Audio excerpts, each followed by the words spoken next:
Bonjour et bienvenue dans cette nouvelle leçon. Nous allons apprendre à mettre en place une table des matières et à en gérer le contenu. Pour créer une table des matières, votre document Word doit posséder des paragraphes ayant été hiérarchisés, par exemple à l'aide du mode plan. Ceci étant réalisé, nous positionnons le curseur à l'endroit où nous souhaitons insérer notre table des matières. Puis, nous cliquons sur l'onglet Références de Word. Dans la partie gauche, nous choisissons le bouton Table des matières. Word va insérer un certain nombre de tables préétablies que nous allons ignorer pour utiliser la commande Insérer une table des matières. La partie gauche de la commande vous permet de construire l'aspect visuel de votre table des matières. Est-ce que vous voulez afficher les numéros de page ou pas, aligner les numéros de page à droite ou derrière le titre, et quel caractère de suite utiliser si vous choisissez d'afficher les numéros de page à droite. Des formats prédéterminés existent également pour les tables des matières. Enfin, la commande Afficher les niveaux vous permet de déterminer le nombre de niveaux de plan qui sera pris en compte dans votre table des matières. Ici, nous allons choisir 3 niveaux.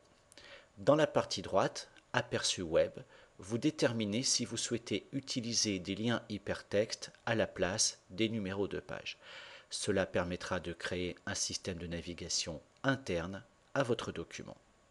Cliquons sur le bouton OK de la boîte de dialogue. Nous voyons alors qu'il y a eu génération sous la forme d'un champ de la table des matières.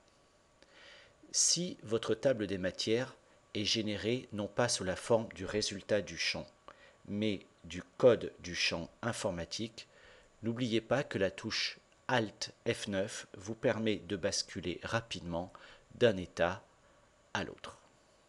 En dernier lieu, se pose la question de la mise à jour.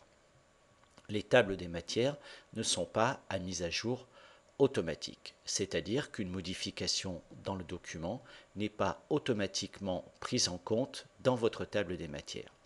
Par exemple, ici, dans la partie grand A de la section A, nous allons supprimer le mot informatique. Nous constatons alors qu'il n'est pas supprimé dans notre table des matières. Nous allons donc positionner notre curseur sur la table des matières, puis utiliser la commande Mettre à jour la table ou la touche F9 du clavier.